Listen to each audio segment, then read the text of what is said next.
we tried a couple of things in COVID, and one of them worked, but it took a long time to work. So we started a business called Raw Beverage Trading, where we realized that we were needing some things in our business, that we didn't have a good supply of drinking chocolate, matcha, good quality fruit pulps, like bases to make smoothies and shakes and things like that. So we started this business, and it's been very, very successful, but it took time for it to work. And we love the product, and matcha is a huge part of that. Huge part of it. But we've stuck to the exact same ethics that we had when we do with coffee. So I can tell you right now that we have the only stone ground matcha in the Middle East. If you're looking for a free way to support the work we do, bringing you conversations with our amazing guests on the Daily Coffee Pro podcast by Map It Forward, please subscribe, follow, and rate us wherever you listen to the podcast. It really helps us out. It's also a huge help if you share this episode and our social media content with your coffee friends. For links, check the show notes. Welcome to the Map It Forward Middle East podcast, friends. I'm your host, Lee Safar, and this is unfortunately the final episode of an awesome 5-part series with Kim and Matt from Raw Coffee Company here in Dubai. We are talking about the specialty coffee shop that started it all here in the Middle East, obviously Raw Coffee Company. And while we say it's the coffee shop that started it all, Raw is not just a coffee shop anymore. And in this episode, we're talking about how to remain relevant. And if there's any brand that has tried and tested here in the Middle East of how to remain relevant, in my mind, that's Raw. And I wonder if you guys can talk to us about how you've approached remaining relevant. What were you going to say, Kim? I said, oh, that's nice. Thank you, Lee. I think we have the saying that and I know Nokia's making a comeback, but that we really didn't be the Nokia of especially coffee. And so we've, even when things have been going well and we've been changing, we haven't been complacent. Yeah. We've looked at that as the time that we have to always keep reassessing and growing. And we have a vision of where we want the business to be. I think we've been a lot slower. We say organic, but that translates to slower because we've been restricted because of, cash flow and inability to we're not fans of banks. I think it's been not very easy as an SME, an owner operator, to access finance. So it has been really organic, our growth. But we've always looked at how we can remain relevant and to grow and to reassess things constantly, change. We've been employees of our own company. Like we are 50-50 shareholders in this business and have been 50-50 shareholders for 15, 16 years, right? But the very first thing is that we need to come to work every day, right? We need to make sure that we can pay our own salaries, let alone somebody else's. We have a lot of people relying on us. So I think that by default, the one thing that you can actually do to remain relevant is talk to your customer, to actually ask the customer, what was your experience like? I don't want to ever be that person who's constantly jumping. I've done that in the past, but jumping across the counter and sort of. You have done that in the past. Yeah. I'm not surprised. The coffee, he's grabbed it out of their hand and then passed them one about. It's like, don't do that. Can't do that. I think that if you worry so much about your competition all the time, that's all you're going to worry about, and all you're going to do is feed them. So you have to be aware of what's going around you in your market. But what you have to realize is we're in the business of 3 times a day someone's going to eat and drink. So every single time that we get the opportunity to serve them, we have to impress them. We have to give them the best experience that we possibly can give them. And that is something that I think a lot of businesses forget, because the moment that they open is the moment that you actually have to start working out what you're going to change. I don't think we're very popular in the industry, which is fine, because we kind of just get on with things ourselves, and we listen to what's going on. And there's a lot of noise a lot of the time, but really we don't follow trends. We just get on with what we think. We've got a strategy. That's what we're working towards, and that's we listen, but we don't get led by it. In fact, we don't follow. Definitely don't follow. We make decisions about which equipment we want to work with. We have our own supply chain, and we like being in control of that. And it's separate to everything else that's going on here, and it always has been. And I think that means that we're not considered to be players. We don't play nice, but actually we're just trying to run our business the way we think is the right way to run our business. And I refuse to pay tax to the industry. What do you mean? Say more. Just because we're in the industry, we don't necessarily have to go with the sheep. We don't have to, like, I love a huge amount of people in the industry, but I look at what they're doing. They have not changed what they do in 10 years. They still go. Are they still doing it though? Oh, yeah. Are they still profitable at what they're doing? I think that they're making a living. Okay. But they're not growing. No, they're not. And, like Kim just sort of alluded to it, I've had a rule that was taught to me when I first got into business by a business mentor who was a boss. And the number one rule was, the moment that you are being successful and you're growing, make changes. Because that's when you can afford to make changes. You gave me a thought that I've never had before, which I'm always excited by. But there seems to be a direct correlation between growth and relevance. And I've never really thought about that before, because if you want to continue to grow, you have to stay relevant. And the way that you choose to stay relevant will determine the rate of your growth. So for some people, that's like a boom and bust kind of growth, right? For other people, that's a kind of, I'm going to take my time. I'm going to be intentional about how much I want to follow fads, how much I don't want to follow fads, but I'm going to lay the groundwork so that it's something that I can count on and sustainable and has longevity. But your relevance, is this a good time to introduce this idea of matcha being something that's important in our industry now, right? Matcha, in the beginning it was this fad, and matcha's really fascinating for me with my clients. Why? Because people are either, no way, I'm not doing any matcha. There's no way I'm a coffee shop. I'm not touching matcha. I'm never going to do it. I'm like, but why? And they're like, because I'm a coffee shop. So, okay, you don't sell cakes. They're very stubborn. They may be very, very stubborn about the way that they approach that, but they draw a line and they say, if I start doing matcha, I'm only going to be relevant to my matcha audience, and I don't want to grow that way. And that's fine. That's your choice to grow. Like, we all make decisions that determine our destiny in business. Are sad anymore, and I don't think it's going to be going away. No, and that's my point. Yeah, that's my point. In the beginning, it was a fad. Now it's established itself as it's a part of our industry that I would argue is becoming as relevant in a coffee shop as coffee.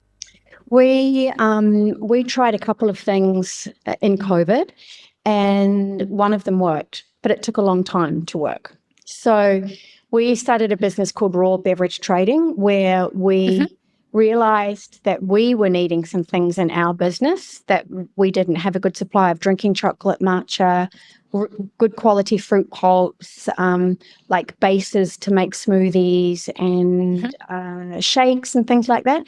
So we started this business, and it's been very, very successful, but it took time for it to work. And we love the product, and matcha is a huge part of that. Huge part of it. But we've stuck to the exact same ethics that we do with coffee.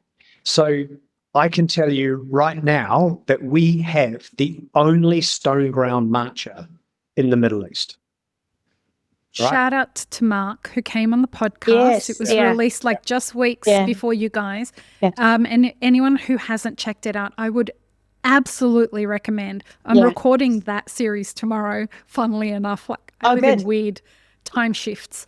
Yeah. But he is an incredibly intentional human about the product that's being supplied. The matcha, he's a master of knowledge when it comes to matcha. Did he tell you he was a Michelin star chef?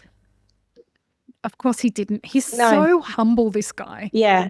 Yeah. We're pleased we met him. He owned and operated New Zealand's most successful restaurant for nearly 10 years.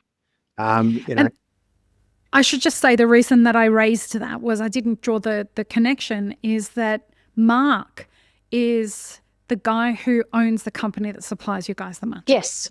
Yep.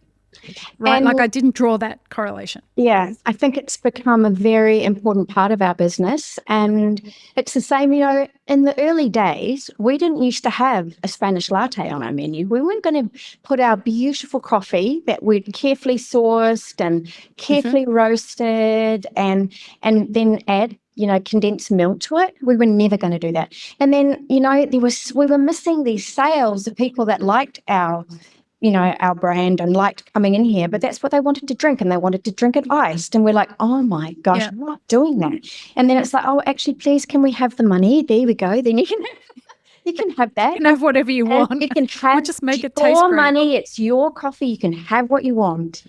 And you get over yourself But sometimes. to be fair, most people don't know that there's different sweetened condensed milks.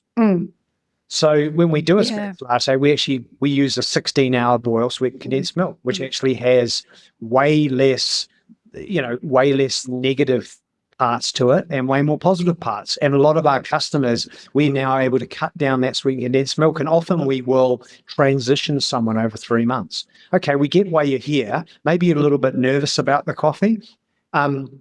So many people tell us that they started coming to us and they were drinking Spanish lattes. Now they're having conversations in the morning about, do I have a V60 or a hoop, or, am I going to, what coffee am I going to have today? And they're making them at home as well.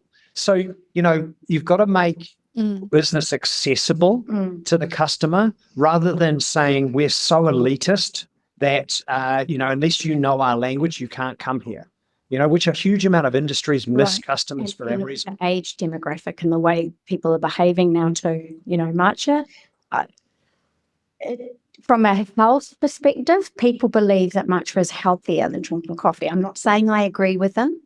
And you can look at all it side by side, but you have we've lost coffee customers that were passionate coffee drinkers that are now passionate matcha drinkers. So, and I'm not sure that's going to change unless they decide they want to, float. I think that matcha did what tea has been trying to do for 30 years. Yeah, tea tried to be relevant in cafes, right? And it could never get there. You'd never be like, oh, I'm going to the local cafe to have an English breakfast tea.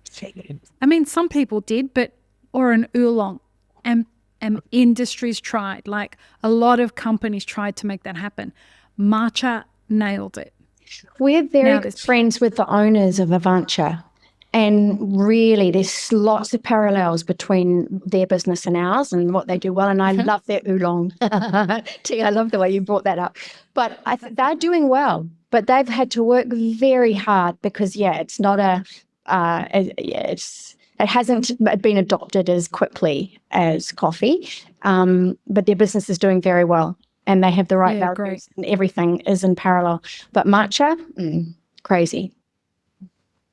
Well, and there's a matcha shortage. Like, it's just taken off all over the world. Whether you go to Australia, you go to the US, here, it is the thing that every generation seems to be drinking because there's a push behind it that's making it the new thing. And of course, there's a lot of negative press going on out there about mycotoxins in coffee and blah, blah, blah, blah, blah. That's eye roll, eye roll, eye Yeah, roll, yeah, yeah, eye yeah. roll, eye roll. Yeah, we have Right. we have a template answer for the customers that want to get in touch with us to check and see what certifications we have to ensure that this isn't something that we suffer from.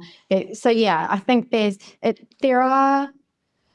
I think matcha as well. Unfortunately, it's a little bit like coffee, though. There's no regulation, hey, and there's a lot of greenwashing. So, Yeah. Do you remember? literally Do you greenwashing. remember the? Yeah.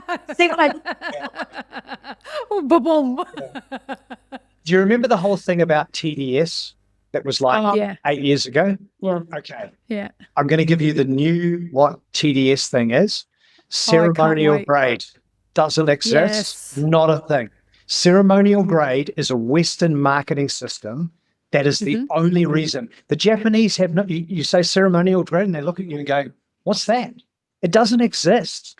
There's just like It's about stone ground. first pick, second pick, what's a leaf art, if it's machine ground, if it's stone ground, those are the realities of it. So, what's your TDS, Lee, for your matcha? I mean, the TDS thing used to really get my goat when someone wanted you to know that they were a barista when they came into your cafe.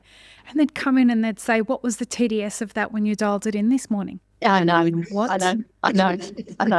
I can still remember it, like, clearly that used to happen. I've actually got a pin that says TDS, WTF.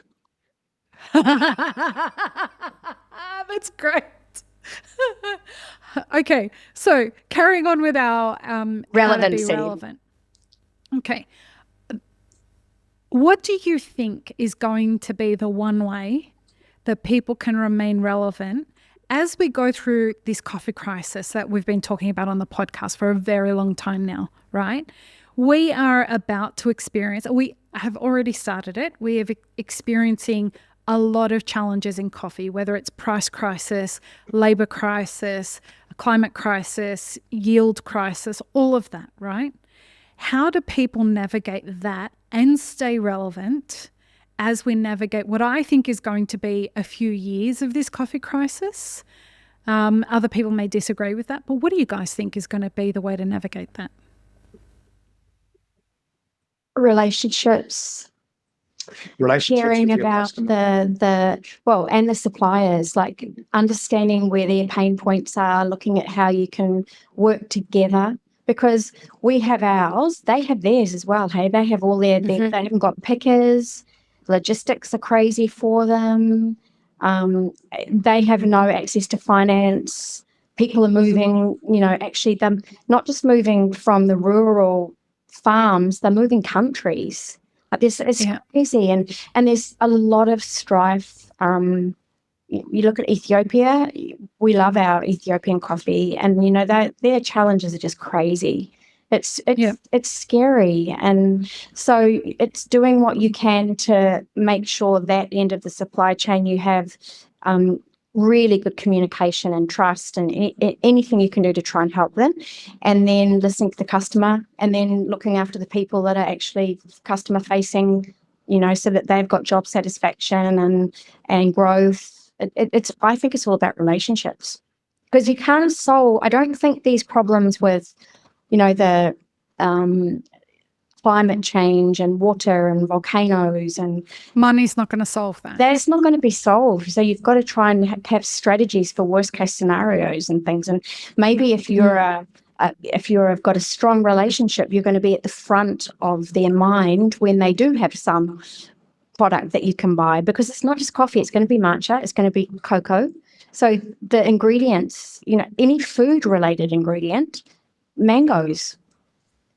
Yeah. It's everything. So, and, I know that there are people creating products that can chemically replicate the taste of coffee, and that they can add the caffeine and they can put it in your muffin. And, so maybe there's going to be alternatives for a certain demographic of people to buy. But if you want to play in the world we want to play in, it's all going to be down to relationships. I think that you also need to keep your eyes open outside of your industry. Like, I went to a supermarket that I've been going to for over 15 years. And about 2 months ago, I noticed there was something different about it. couldn't put my finger on it, but it was just something was changing. And I went back, like I go about once every 2 weeks to the supermarket, and I went back and I noticed this, there was only one brand of eggs, and there used to be like 20 brands of eggs. It was one brand of eggs. Oh, I've noticed this. Yeah. And then I noticed it again that there was only like one brand of this particular thing. And then all of a sudden the shelves were full, but they were only full of one type of thing. And I thought, Oh, wow. it's that typical thing where we're waiting for a container to come into Dubai. And this is old school. Like there used to be nothing, and then it was everywhere. And that was just the way that the Middle East worked. And then we talked to some friends of ours who know a lot more about the supermarket industry for us. And they said, oh no, the crunch is already happening to these guys. The FMCG guys are the first ones to feel the pain. And these businesses, they're going out of business. They're not able to buy at the right prices. And it's across everything. So we worry about the coffee prices, but the prices of soybeans, the prices of corn, the prices of all these things across our industry, it doesn't take a huge amount to have a massive impact. And, we're about to go through a change in our world, and the supermarket's going to tell you what's happening.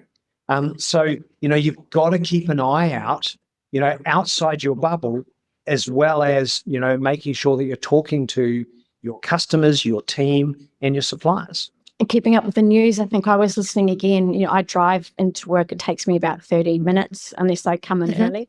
And I was listening to, with the tariffs from the orange man, he'd had an argument with Walmart, and that Walmart had said that they were going to have to pass on some of this additional cost to the end consumer. And it was apparently Donald sent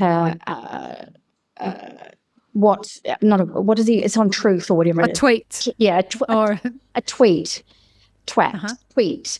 And he said, this is not real, suggesting that it was not good that the end consumer was being expected to pick up additional cost being passed on.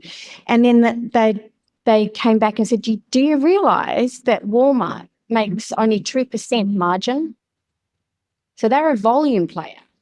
So any of these, and you look at a lot of our big chains, because are you talking about a local supermarket? So I go to I'm lazy, I go to one of the big Western supermarkets, the quality is good, I don't mind paying a little bit extra. And I noticed that there was one brand of egg, actually, and I also noticed that now they have their own brand that they're promoting, and they've replaced. So they're not actually a supermarket that's giving us a range of, you might have a preferred brand that you like. Now it's their brand that's replacing everything. That's so interesting, isn't it? Yeah. So even they're changing. And you think about also dark kitchens are changing. People are moving away. Hotels are changing. They're renting out their real estate to an operator to come in and operate, because they've realised that F&B is not easy, and that they're maybe not making the profits they want to. So there is a big change going on across the board in F&B. Yeah. And all verticals. I want to ask you guys, how real is the coffee crisis? Go to Origin. Go to Origin and you will get your answer within a second. Doesn't matter which Origin you go to, there is not enough coffee. Plain and simple. And what about here in the Middle East? Are we feeling the impact of that coffee crisis yet? Not yet. Because there is so much stock that hasn't been able to sell, because people overstocked at the wrong time. They bought the wrong coffees at the wrong prices. The market moved in its taste perspective or whatever, and people are sitting on huge holdings. But those holdings are getting a bit old. So, I think the equipment manufacturers have got stock sitting that, they're not, there hasn't been the growth they thought that was going to happen. They're changing their, business model, how they want to work. going more direct. I think it's not, we're seeing a lot of CVs, as I mentioned earlier on, with people that are leaving their jobs or maybe they're worried about their security because they haven't been paid. So they're looking at moving. So we're getting a lot of CVs. That's always a big indication of change coming when you see movement of fairly senior people. Yeah. And it's early. Like the season here, F&B, everybody does a shuffle in August, September. But now we're seeing it now, which is before the summer. That's really unusual. So that indicates, I think, correctly that people are concerned or nervous about and people that maybe had made a change because they thought they were going to be getting a better salary. They've gone to the business, they haven't been paid, so they're going again, and now they're looking at moving. They're not going to go to an independent operator. They're looking at maybe going somewhere where they have security. And their salary might not be what they wanted, but they've got their accommodation, they've got their airfare, they've got their health insurance, all the things that, maybe aren't quite as tangible, but they're supporting their families at home, hey? So they need to know they can get paid. There's changes coming, but I think for an operator at the moment, I don't think they're feeling the pinch yet. Not yet. It's coming. We will see a reshuffling. I mean, a lot of people are like, no, we won't feel it. It's the Emirates. We'll be fine. And I do think as an economy, we do have a strong economy and we do have growth. We've really 100% compared to many places. Like we're from New Zealand. New Zealand's really struggling. I think you look at Europe. Same with Australia. Yeah, Australia, Europe, America. We're lucky here, but still, it's real. But the saving grace is that, and it's not often talked about because it's kind of an unwritten rule that we always talk about the positivity of Dubai, and that's part of the reason we love living here. Is it's a positive-looking country. We're always looking for the and the cup is always half full. It's not half empty, and that's great. But thankfully, we've seen a little bit of a relaxation in the cost of property here when it comes to actual rentals, which most of us rent property rather than buy property. Yep. And that is because there's a huge amount of stock that is now coming onto the market. So I think there's going to be 350,000 more properties available on the residential market within the next 4 years in Dubai. So that is the single biggest cost if you're living in Dubai is your property rental. And so boy, do I know it. Yeah. But that is, we're starting to see an evening out. It did go up relatively quickly. I personally had to take a 20% increase in my rent year on year. I've just bought at the highest point. Well done, lady. Anyone wants some property advice, go to me. And I came into the rental market at like the peak. Yeah. So yeah. But when you look at it, where the real impact is, it's our team, right? When our team, what we see is kind of like a lung. As things get more and more, the business gets better, the lung expands and people have to move further out. And then, but now what we're seeing is everyone's moving back into the core of Dubai again. And that indicates that prices are coming back. So, it's a good thing. It's never a boring moment here in Dubai, and that's why we love it. Yeah. Guys, I hope this is I know this is the first of many times that you're going to be on the Map Forward Middle East podcast. I really appreciate you coming on and sharing your wisdom with us. And I feel like over the next few years, as this coffee crisis evolves and we get to see how we're all experiencing that, we're very fortunate as an industry to have you guys coming onto this podcast and sharing your thoughts with us. Well, so thank you again. Thank you for having us. It's my pleasure. And thank you for doing this for the Middle East too, hey? Because I know there's global, which is amazing. I love watching and I'm subscribed, but I think for the Middle East, because I think there's a misconception about the Middle East. Yeah. So that's what we want to dispel. Like we want people to have a very concentrated, like this is an emerging market in coffee, even though this is the oldest part of the world that drinks coffee. This is an emerging market. And so we want to have a very focused approach where people can learn from people who I look up to, people who I see as established and have really run the gambit of what it is to know how to build a business in this region. And you guys are those for me. So would you do us the honour and sign off the second series with peace, love and peanut butter for us, please? Peace, love, and peanut butter. Lots of peace and love. Have an amazing rest of your day, everyone. Thanks. Bye. Bye. This episode is part of a 5-part series produced by Mapper Forward. Check the full playlist and guest details in the show notes, as well as how you can support our work in the coffee industry. Become a premium YouTube subscriber, explore our Patreon and any brands we've partnered with to bring you this podcast. Please don't forget to like, share and subscribe. It really does help us grow our audience.